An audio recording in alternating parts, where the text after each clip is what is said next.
Olá, muito bom dia, sejam bem-vindos. Meu nome é Adriele Moura. Estamos aqui em mais um podcast da ABA, promovendo falar sobre o direito dos autistas. Começar falando sobre o direito dos autistas é importante porque muitas pessoas têm dificuldade, não somente na seara do direito, mas como a gente pode lidar no dia a dia. E quando a gente fala de direito dos autistas, há uma peculiaridade. A gente não pode fechar os olhos para isso, nem como profissional e nem como familiar. E a ABA está promovendo isso, eu digo que não somente é relevante, mas crucial para que outros profissionais possam aí se posicionar no mercado de trabalho e conseguir levar melhores informações, tanto de forma técnica, quanto também informações sobre algo que transcende o direito. Porque falar sobre direitos autistas não é só falar de direito. Mas a gente está aqui para falar de um tema agora muito importante, que é a necessidade de capacitação das varas do judiciário quando se fala em direitos dos autistas. E quem está aqui comigo hoje é o Elton Costa, Dr. Elton Costa, seja muito bem-vindo, obrigada por estar aqui compondo a mesa. E eu gostaria de já começar com um entrave, né? Na verdade, jogando aqui um desafio para o Dr. Elton, trazer uma reflexão importante para nós. Como o senhor consegue direcionar para a gente, como profissional principalmente, a necessidade da vara se capacitar e entender mais sobre, além do direito? Porque eu sempre falo, Dr. Elton, que falar de lei, qualquer um fala. Todo mundo fala. Basta a gente pegar a lei aqui e ler. Só que quando a gente fala de falar sobre direitos dos autistas, por muitas vezes a gente precisa ir além do que está na lei. E como é que a gente pode falar sobre isso com as varas do judiciário, né? A necessidade de um profissional, não somente juiz aqui, mas a serventia, o gabinete, o cartório, todos que estão envolvidos. Como é que o senhor entende essa necessidade? O porquê que é necessário esses profissionais entenderem além do que autismo eu conheço pelo processo? Perfeito. Primeiramente, é uma satisfação estar aqui batendo esse papo, né? Trazendo essa reflexão sobre essa temática super importante. E esse congresso é de extrema relevância para isso, né? Vários temas estão sendo debatidos, inclusive essa temática da necessária capacitação dos operadores do direito, né? Principalmente nesse recorte para o judiciário, que é o órgão que eu faço parte, né? Como eu costumo brincar, o lado de cá do balcão. Então a gente vai ter uma roda de conversa daqui a pouco sobre isso, mas é de extrema importância, doutor, pelo seguinte: imaginemos a seguinte situação. A vara que eu trabalho, tá, ela tem competência para além da infância e juventude. Então nessa seara estão inseridas as questões relacionadas aos direitos das crianças e adolescentes autistas. Ela tem também competência para a família. Então eu costumo brincar sempre do seguinte, na seguinte perspectiva: você não consegue gerir conflito familiar através do vade-mecum. É o que eu costumo dizer, o familiarista vade-mecum. Aquele que acha que vai resolver um conflito familiar usando a literalidade da lei, ele está perdendo tempo, ele está militando na competência errada. Nessa mesma perspectiva, quando a gente traz a questão de processar e julgar, as varas que têm competência para processar e julgar os feitos, as demandas relacionadas aos direitos, às tutelas das pessoas autistas, esse olhar também precisa transcender a literalidade da lei, das normatizações, das regulamentações de ANS, de Código de Processo Civil. Por quê? Porque nós estamos falando de peculiaridades, de nuances que têm vertentes, têm perspectivas interdisciplinares. Então, o sistema de justiça ele tem que ser entendido como um todo. Ele é uno. A porta de entrada, em regra, é a advocacia. O cliente bate a porta do escritório, da defensoria pública, enfim. E através disso chega ao judiciário. Então, nessa perspectiva, sobre esse prisma de que o sistema é uno e precisa funcionar como uma engrenagem azeitadinha, ou seja, né, bem ajustada, não adianta os profissionais do outro lado do balcão, a advocacia, estarem plenamente capacitados. Nessa perspectiva de entender que não se trata só de leis, de regulamentação pura e simples, mas de outros aspectos que precisam ser observados. Então, o judiciário, as varas que têm essa competência, elas precisam. Os juízes precisam conhecer, além da lei. Hoje nós temos uma deficiência enorme, isso é uma realidade. A maioria, eu não vou dizer todos porque eu não tenho esses dados precisos, mas a maioria das varas que processam e julgam os feitos relacionados a direito dos autistas não tem a capacidade mínima, e eu não vou nem acerca dessa reflexão que nós estamos trazendo, para além das normas, não tem a capacidade mínima das normas. Tá? Isso é uma realidade, infelizmente. Então, de certa forma, para o judiciário, não deveria ser, mas ainda é uma temática nova. Então, as varas ainda estão começando a se especializar. Repito, a vara que eu atuo como servidor tem competência para processar e julgar os feitos relacionados aos direitos autistas. Eu sou um estudioso da temática por conta, obviamente, da competência da vara que eu trabalho, mas também por ser um pai atípico, por ser o pai de uma filha autista. Mas o juiz, ele não tem a capacitação técnica necessária. Isso é uma realidade. Os outros colegas não têm. E hoje, nós não temos institucionalmente, pelo menos na realidade do tribunal que eu atuo, que é o do Maranhão, nós não temos institucionalmente essa capacitação. Perfeito. Então, eu estou me capacitando, estou estudando o assunto por liberalidade minha. Qual é o nome da sua filha, Elton? Mariana. Então, a Mariana, ela é o porquê de tudo isso acontecer. Sim. Mariana é a razão de tudo isso, né? Mariana, o diagnóstico da Mariana ela tinha perto de 4 anos, foi tardio, inclusive, nós que eu digo, nossa família, infelizmente, nós passamos por alguns profissionais, tanto da pediatria quanto alguns neuros, que tinham uma perspectiva diferente, né, em relação ao que é o autismo, e isso acabou atrasando o diagnóstico. Mas, enfim, quando a Mariana foi diagnosticada, nós não tínhamos a competência. Lá na vara não era competente. Então eu comecei a estudar a temática por conta dela. E há alguns anos, acho que 2, 3 anos, a competência, houve uma alteração regimental e a competência voltou, né, para a nossa vara. Então eu tive que realmente aprofundar os estudos. Mas é interessante essa questão do para além, né?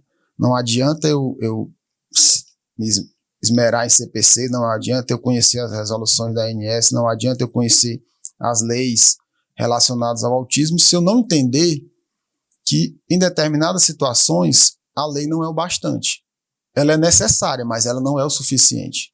Perfeito. Então é esse olhar que a gente tem que ter. E essa capacitação, ela precisa ser de maneira institucional. Não é o servidor buscar cursos, leituras, por conta própria, né? Como você própria fez, no caso. Quando você fala disso, Elton, até para a gente poder complementar aqui e trazer em debate aqui realmente para a mesa, quando você busca por vulnerabilidade, eita, quase que não sai a palavra, gente. Quando a gente busca dessa forma, o que acontece? A gente precisa entender que você teve um motivador chamado Mariana, que é a sua filha. Mas quando aquele profissional que não tem nenhum familiar busca, isso sim é algo que a gente também, o bater de palmas também, que eu digo. Sim. Porque eu tenho meu motivador também, chama Matheus, é meu irmão autista, ele tem 12 anos atualmente. Então, se a gente tá aqui conversando, tanto eu quanto vou falar você, tá, Sim, Elton? claro. Você tem a Mariana, tem o Matheus. Mas, e o profissional que não tem nenhum familiar, mas ele quer também entender? E aí não é buscar por conta própria, mas o próprio poder judiciário proporcionar esse tipo de capacitação para todos. E se tornar obrigatório. Olha só, você precisa estar ciente disso aqui porque existe a demanda. A demanda, ela existe e você precisa estar capacitado. E quando você fala da pessoa não compreender, a gente não está entrando nem no além aqui, né? Porque o além existe, né? Você buscar entender sobre tratamento, educação, seara pedagógica e várias outras questões. Só que a gente só ficar na seara da legislação, quando você fala da dificuldade de entender a lei, eu falo muito sobre isso, inclusive em algumas peças, claro que com todo cuidado, Elton, na questão de, olha só, a gente precisa saber interpretar o documento. Porque um contrato jamais pode ficar acima de uma questão de direito constitucionalmente garantido. Perfeito. A gente não está falando de algo simples. A gente está falando de algo que o que todo mundo, ou talvez pessoas que não tenham nenhuma tipicidade, não é uma pessoa atípica, ela consegue ali, uma pessoa atípica consegue chegar em um determinado local, faz um exame talvez sem nenhum tipo de problema, mas a pessoa autista, ela tem uma dificuldade para marcar um exame, para fazer um tratamento específico. Então já gera aqui uma distinção entre eles. E aí a distinção está usando um conceito de discriminação. Então, quando a gente consegue enxergar isso, há uma dificuldade da pessoa entender que o fato, eu falo a pessoa que está do outro lado do judiciário, como você está do outro lado da bancada, você consegue perceber o que eu estou falando, é conseguir compreender que, olha só, para esse adulto, adolescente ou a criança aqui, está mais difícil a situação acontecer. Sim. Então já tem um alerta aqui pra gente. Se está difícil acontecer, o que está sendo violado aqui? Algo que é básico, que todo mundo precisa ter sem precisar brigar. Que é saúde, educação, benefício. Então, eu digo que isso aqui são os direitos básicos, Elton. Que talvez não deveria, na verdade, existir briga para isso aqui. Mas a gente sabe que existe. Infelizmente. E quando a gente fala desse direito base, a gente está falando que do outro lado não há capacitação para entender que o contrato de um plano de saúde, por exemplo, não pode jamais causar prejuízo a uma pessoa com deficiência e não pode sobrepor a um direito constitucionalmente garantido. Então, isso é que a gente precisa compreender aqui para que o direito continue sendo ali efetivado. E aí, quando a gente fala dessa questão, né, da efetivação, enquanto ainda não existe essa busca de modo intencional, oferecido pelas varas, por exemplo, Elton, a pessoa, por mera liberalidade, vai ali buscar essa capacitação, como você mesmo colocou aqui. O que pode ser feito, além da pessoa buscar por conta própria, de maneira liberal? O que é que a gente pode fazer até isso acontecer? Compreende? Porque eu enxergo um grande abismo aqui, Elton. Vou ser muito sincera com vocês que estão do outro lado. Até pra gente fechar aqui, apesar do tempo ser curtinho, mas pra gente fechar, porque a sua fala foi incrível, né? Uma seara de você buscar por conta própria e você buscar a partir de uma capacitação ofertada pelo ente que você está ali atuando, né, como servidor. Enquanto esse abismo existe, o que pode ser feito pelo profissional? Perfeito, olha só. Você pontuou brilhantemente. É uma questão abismal, existe esse abismo, né, entre o que é a realidade e o que deve ser, o que é o ideal. O real e o ideal eles realmente são bem distintos. Até chegar ao ponto dos tribunais, ou quem sabe, através de uma capacitação institucional maior, de cima para baixo, em termos de CNJ, que seria o ideal. Por exemplo, o Tribunal do Maranhão, ele já tem uma capacitação obrigatória em determinados setores para a progressão dos servidores. Então, se ele não fizer aquele curso de capacitação em determinadas áreas, ele não progride na carreira. Esse já é o primeiro passo. Mas respondendo objetivamente a sua pergunta, o que é que pode ser feito? É informação. O profissional, o advogado, ou o defensor público, enfim, o advogado, aquele que vai buscar o judiciário representando os interesses daquela pessoa autista, informar. Esse é o caminho. Informar e cobrar. Magistrado, preste atenção, a lei diz isso. E nesses casos, eu costumo até brincar. Tem aquela lenda que o assessor, o juiz, eles não leem as jurisprudências, as doutrinas. Em determinadas situações, não. Quando é uma coisa já pacificada, que não tem mais o que se discutir. Mas nessas questões que ainda existe a ausência de conhecimento técnico mínimo de quem vai analisar e julgar, isso sim, é necessário que o advogado municie a sua petição. Diga, olha, magistrado, olhe para cá, preste atenção nisso. Perfeito. Não precisa dizer, eu não sei que o senhor não sabe, né? Não é nesse sentido, mas olha, sim. Deixa eu lhe ajudar.